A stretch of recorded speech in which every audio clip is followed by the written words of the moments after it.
Hello and welcome to Thursday morning. We're going to be here talking about games here on Behind the Screen. I'm JM, your host. Behind the Screen is a show where we just take some time. We talk about gaming, we talk about game design, adventure design, book reviews, all of this sort of thing. It is great to see Rook and Bob in the chat as always. Rook, thank you, sir.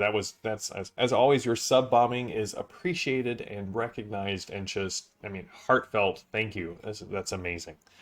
So today we're going to take a strange look. It's not going to be a review exactly. I got one crazy eyebrow. It's not going to be a review exactly. We're going to be talking about Pathfinder 2. We're talking about Pathfinder 2. We're going to talk about 13th Age. We're going to talk about the legacy of. Whoop, I'm having physical technology problems. And the legacy of 4th edition D&D. Now, I realize that 4th edition D&D was a very controversial game. There were, it came when it came out. I didn't like it at first. It wasn't until several years later that I tried it again, and actually, it was the first RPG product that I ever published. Bob and I and our wives and our friends worked on a little adventure and source book for 4th edition that we published that was the Ashen Sands of Agandos. It's actually a place in Tanar. I agree, Bob. We did a great job with that. We had a lot of fun, cool new ideas in there. We took a lot of the ways that we ran games and tried to apply it to 4th edition. But one of the common complaints about 4th edition is that it felt a little too video gamey. And I think what most people mean by that is there were several programmatic things built into 4th edition. Every class had essentially 3 types of abilities. At-will abilities you could do every time. Abilities you could use once per encounter, and abilities you could use once per day. And I've come to understand that a lot of people may not know this, but actually there was initially the design was that the wizards and spellcasters would still work differently than the martial classes. But due to time constraints and things that were above everyone's pay grade, they had to basically homogenize it to get it to market. So I've never had a problem with those 3 types of abilities. I played fighters a lot, and it makes sense, right? You have attacks that you can do all the time. You have attacks that you have to set up or exploit a specific opening that may only come about once a day. Or you may have, special techniques that are you can force someone into combat. Yeah, they made fighters a ton of fun. They made martial classes a ton of fun. I enjoyed skill challenges. I thought that was great. One common complaint I hear is that it focused too much on combat, and I kind of have to when people say that, I kind of have to squint in them. I'm like, hey, first time playing D&D, right? D&D at its core is a combat engine. Hey, Mark, good to see you. Yes, and minions were great. These 1 hit point monsters, so you could just, blow through a ton of foes. I had this one fight where we had summoners, and every turn they filled every hex around them with minions, and so the players had to learn how to build the fight and fight the encounter, understand the logic. And so I understand why some people didn't like that. It did sort of strip away a layer of the fantasy, right?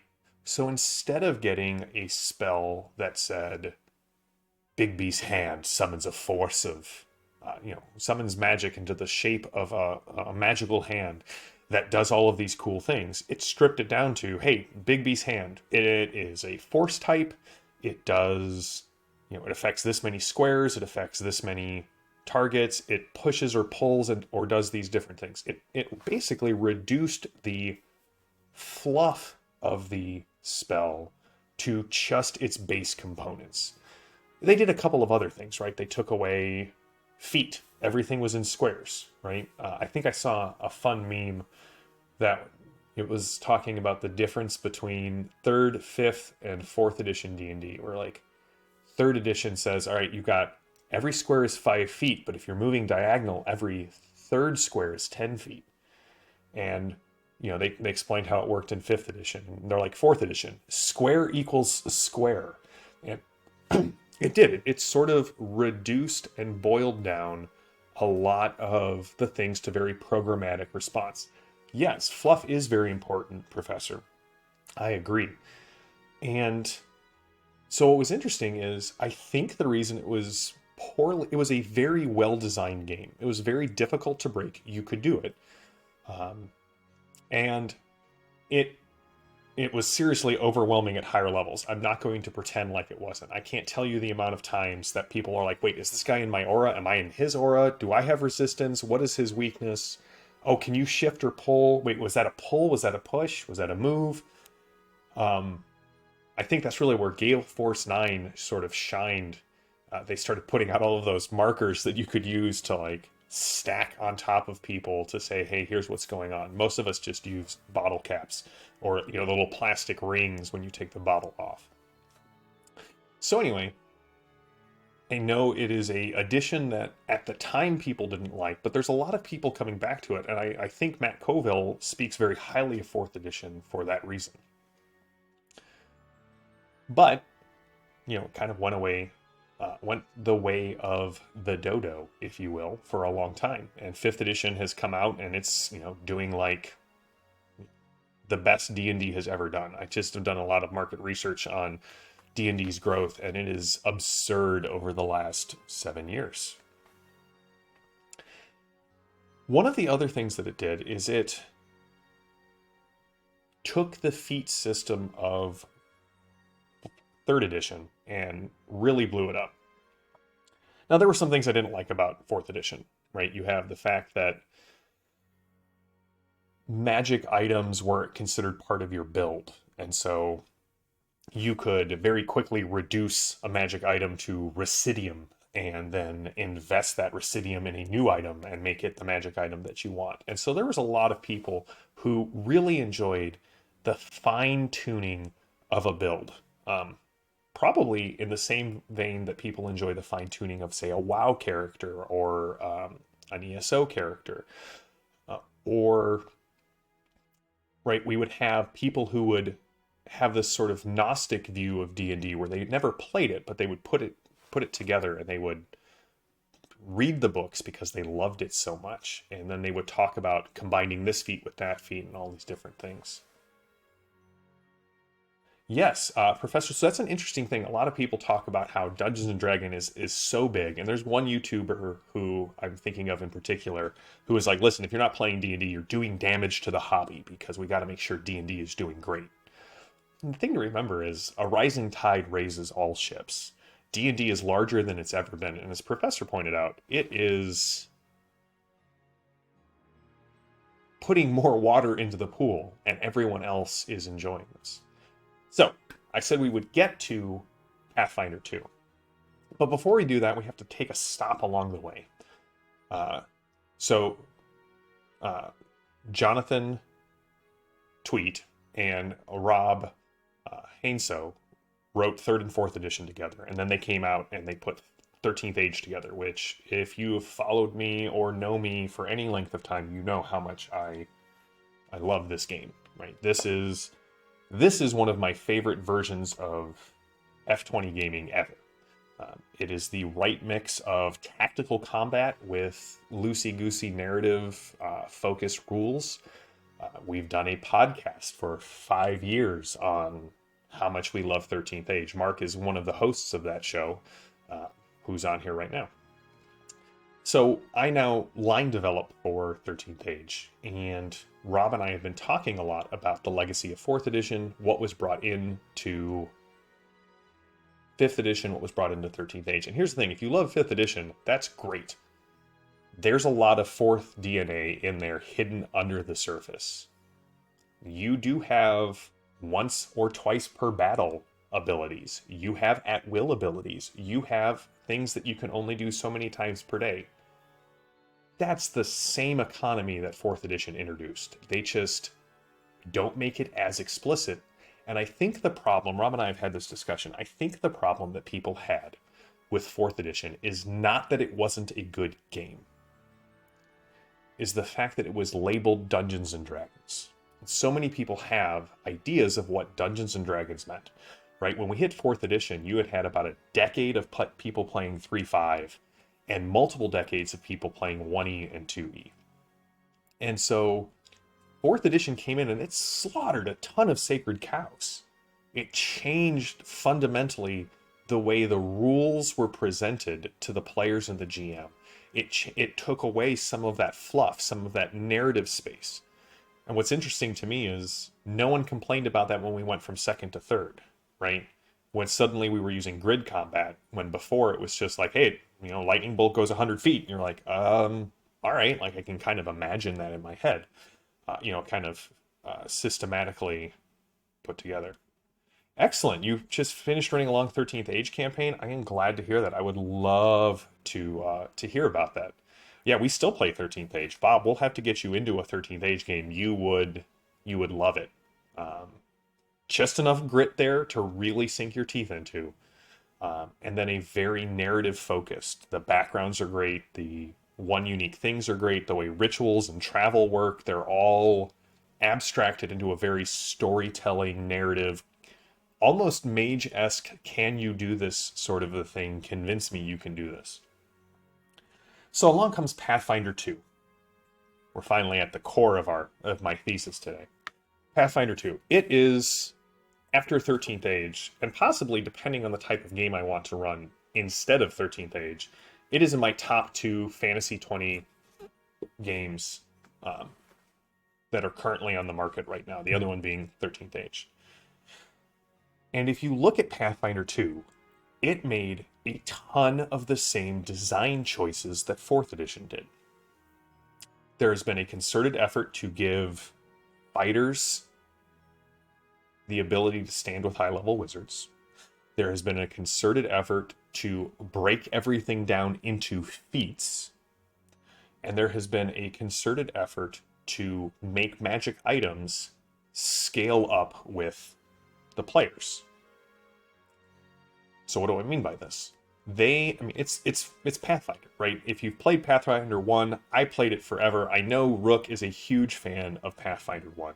Pathfinder 1 is essentially 3.5 D&D with all of the errata kind of rolled in and a number of really interesting fixes to try and change the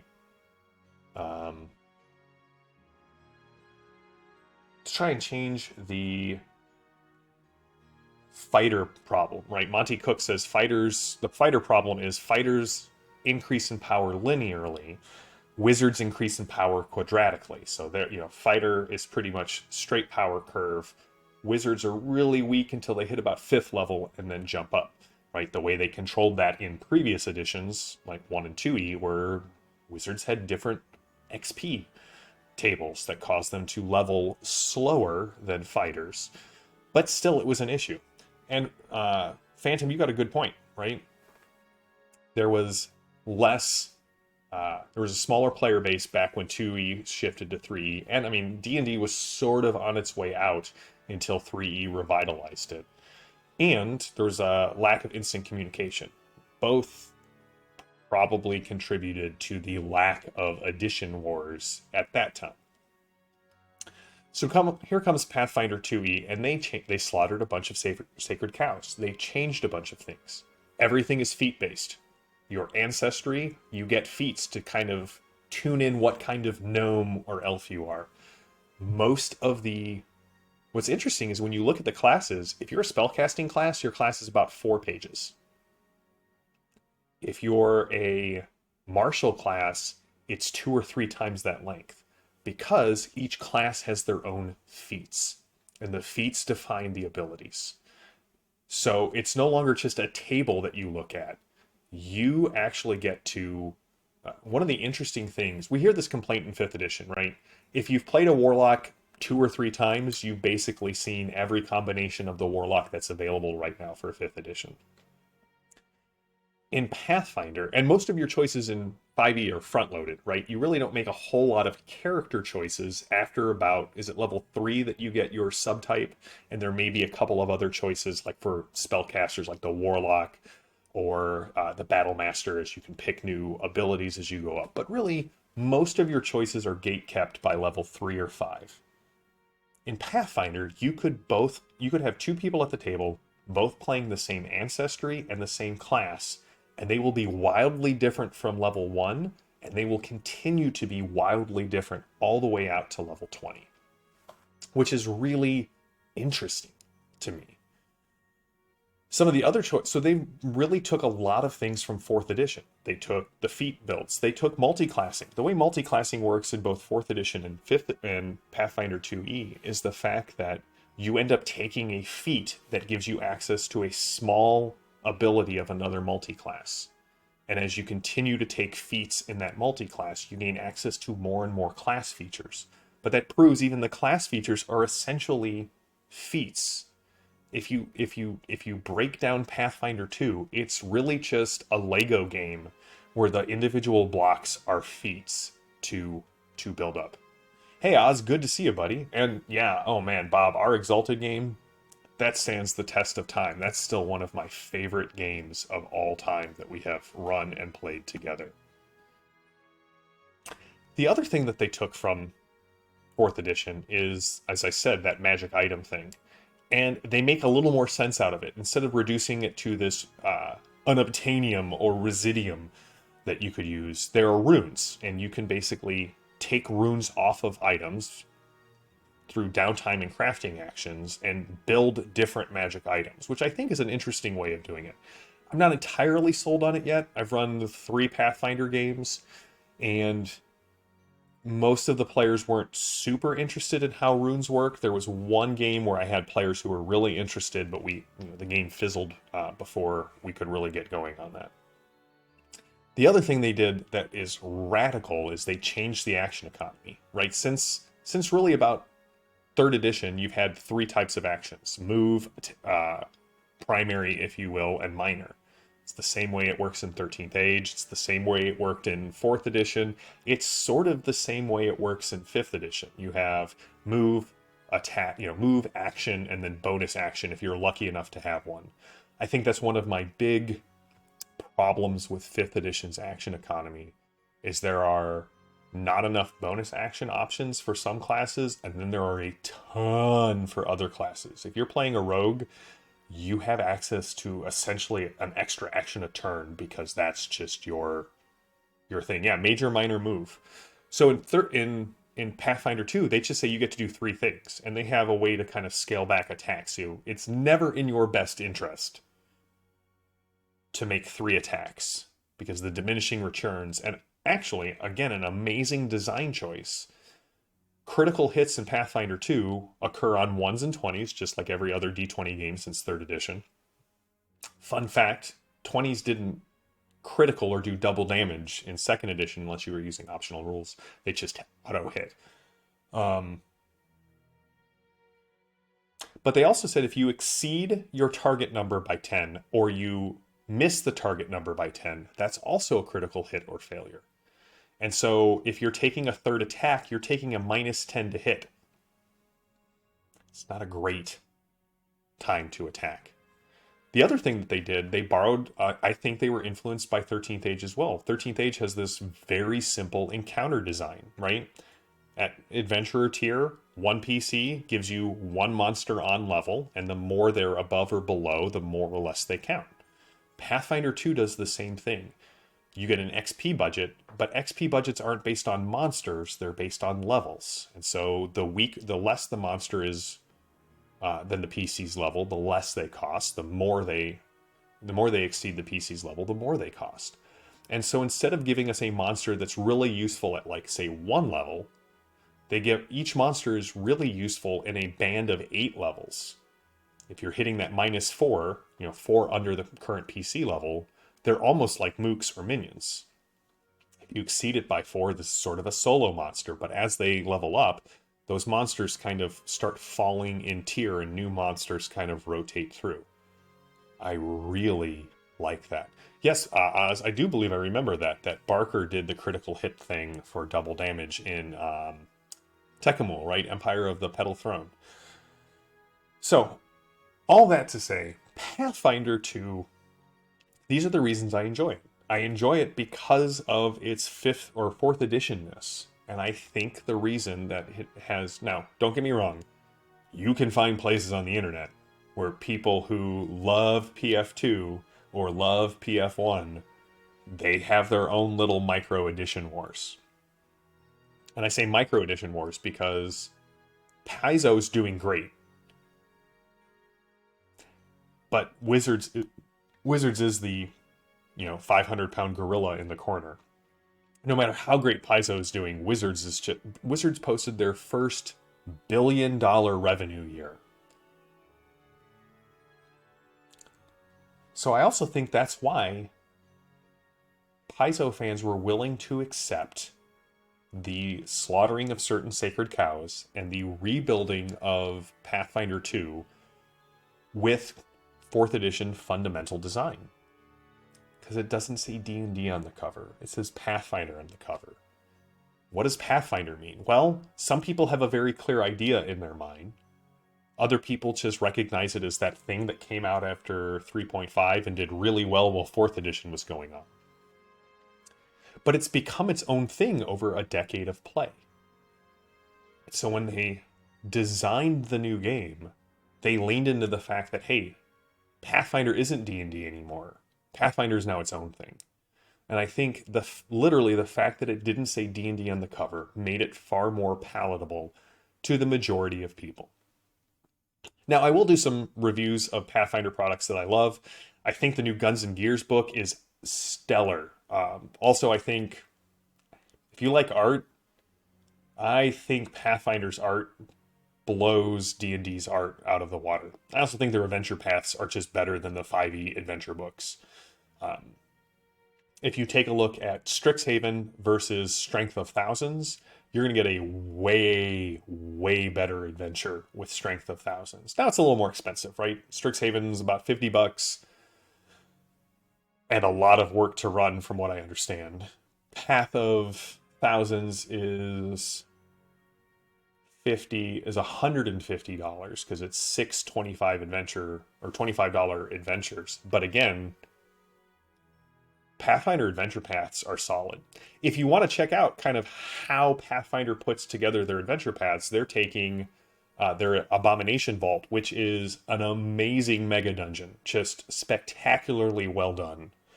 And they're actually going to release it for 5th edition later this year. So Bob, if you want to get your players to sort of try Pathfinder without leaving their 5e space, check out the Abomination Vault. It's all the great art, it's all of the great design, and then converted over to Pathfinder.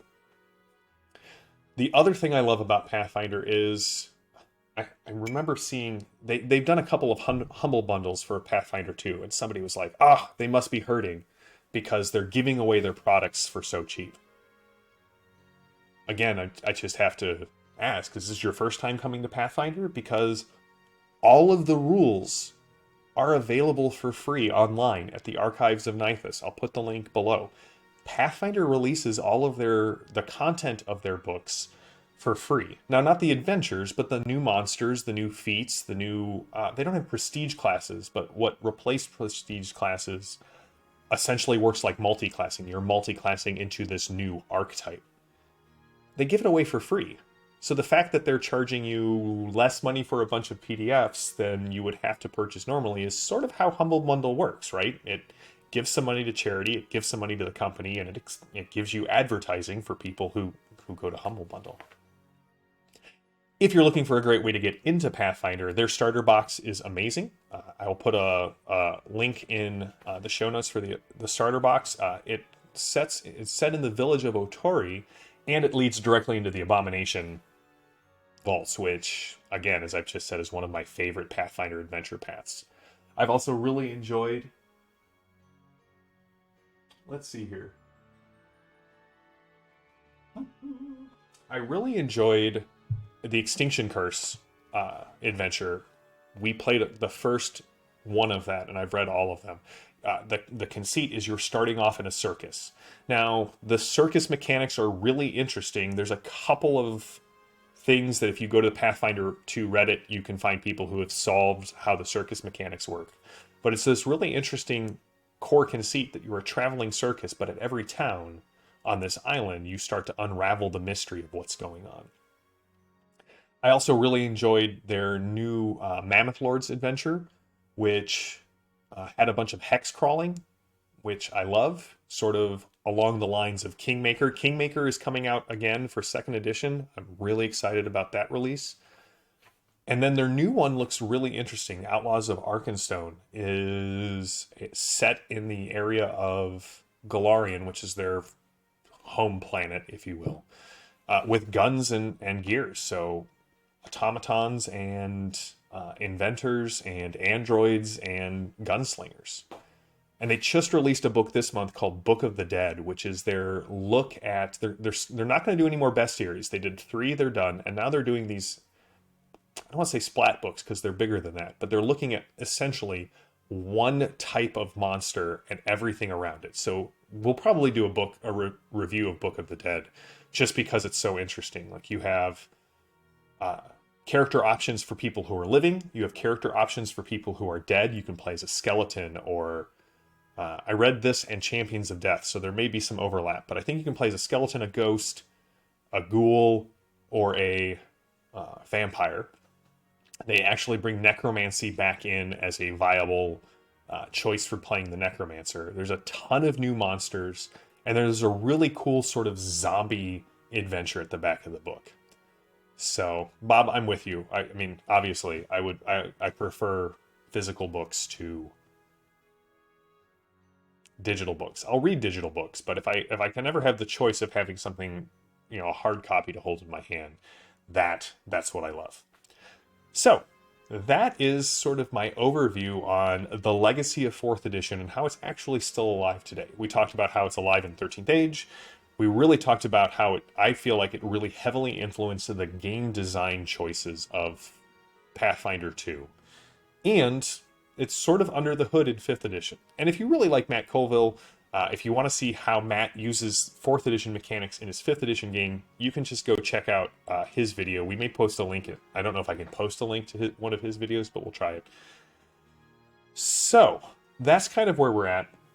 We have a ton of great things on the Iconic production channel that are upcoming. We relaunched the Torg Eternity game here on the Iconic production channel on Tuesdays. We had a great session. We're going to start off the next session in the middle of a fight and a dramatic task resolution. So if you're interested in that at all, please check that out. We'll be back on Tuesday with more Behind the Screen. Later this month, we have Exploring Glorantha, where we're going to look at the Kingdom of Sartar. We're going to have the next installment of the Grand Campaign, and we're going to talk some of the other books that are available for Trail of Cthulhu for Gumshoe on the Iconic podcast on the 3rd Sunday of this month. If you're available, come and join us live. Otherwise, it just it stays up for a week on Twitch and then goes away, and we push out the podcast side of things. And I have exciting news that I can't share yet, but we do have a new show coming up. Bob is possibly going to play in it. Rook is possibly going to play in it. And we may be bringing back a fan favorite from the Torg and Fading Suns stream, Lily, who played Perpetua in the Fading Suns game, and Edith in the Torg game are going to they're going to try and join us. And so as soon as I have all that set up, we will make a big announcement on our Instagram page, on our Patreon, on our website, and here on Behind the Screen. If you like what we do and you want to support us, please consider, if any of the books we mentioned today, you're always welcome to use the affiliate links. We make a little bit of money every time the affiliate link is used. You can follow us on Patreon. There's a ton of great rewards for being part of our Patreon, including access to our Discord server, where you can come and chat with members of the cast, talk about the game. We have a very lively community over there. Otherwise, please consider following us here. Use one of those gift subscriptions that Rook handed out. Subscribe here or over on YouTube. If you are on YouTube and you're watching this, please click like, leave a comment. It allows people to know, hey, the algorithm said this is good content. We need to push it out to other people. So we will be back on Tuesday with more discussions about gaming, game design, campaign, and world design. And until next time, I am JM. This has been Behind the Screen. Thank you all for joining us. Ben, good to see you. I see you jumped in here at the end. And we will talk on Tuesday when we once again step behind the screen. Till next time, stay safe, stay healthy, stay gaming, and I will see you all on Tuesday. Bye.